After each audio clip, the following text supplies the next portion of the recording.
大家好啊，又係到湯水篇時間。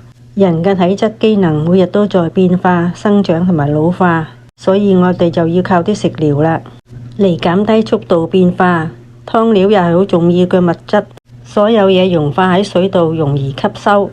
今日同大家介紹素湯：蘋果、雪梨、蟲草花姬松茸湯。你哋好嘛？我係 Lina， 祝你哋有個愉快嘅一日。材料用咗鮮華山蘋果2個、雪梨1個、姬松茸少許、蟲草花同埋蜜棗1粒，加啲腰果增加甜味。首先拎姬松茸洗乾淨，浸泡一陣。姬松茸有好多好處功效，有健腦益腎、扶正補虛，係體弱者多病者的補身，又可以降血糖、降血脂，改善肝功能、過敏反應，提高免疫力。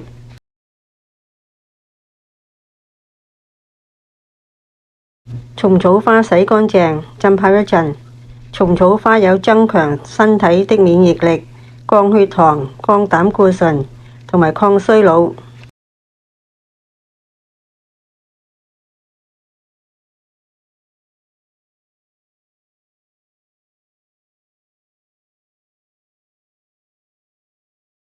腰果味甘性平，補腎健脾，補腦養血。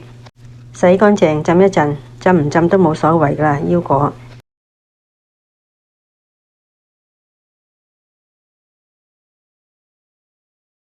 加一條鮮華山，華山健脾益胃，加1粒蜜棗增加甜味。洗淨浸泡一陣去沙塵。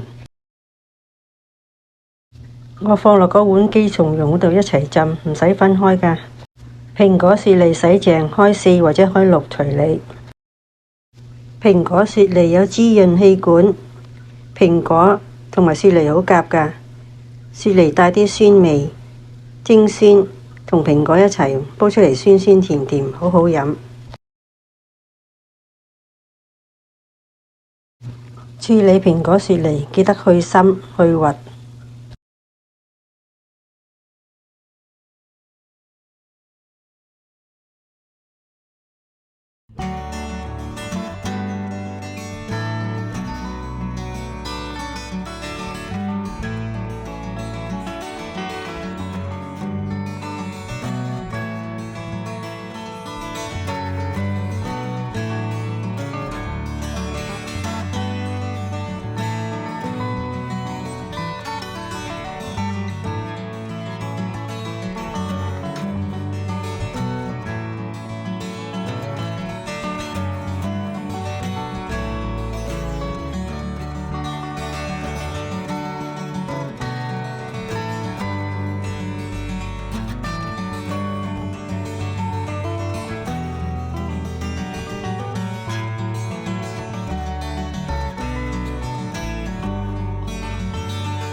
處理好晒啲材料可以煲啦，俾適量嘅水，按照材料水分比例，唔好太多水。材料少，太多水又唔甜㗎。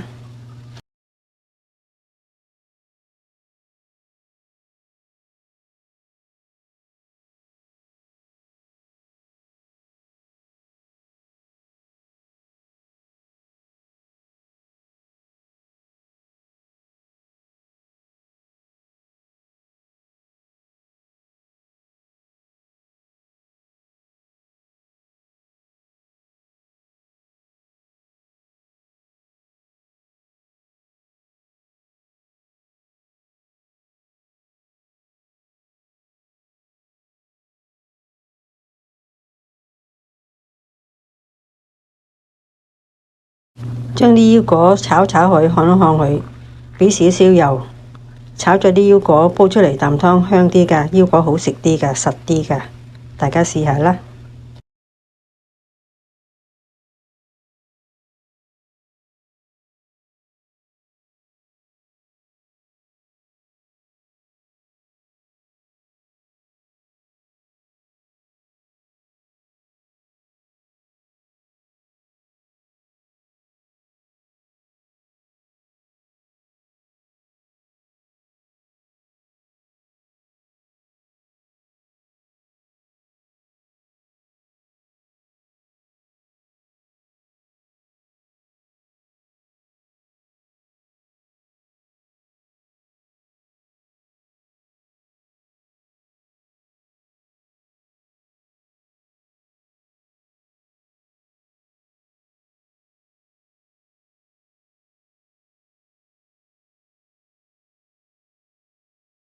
首先用大火滾起佢，然之後轉中火，我大概煲過涼2個鐘，咁就得啦。見到啲湯轉咗顏色濃濃地，咁就可以飲啦。熄火得㗎啦，熄火唔好飲住，等佢焗一陣，全部嘢出晒味，咁啖湯就好好飲㗎啦。好啦，最尾放埋啲蟲草花落去，再煲多一會，煲多10零分鐘。熄火，再焗一會。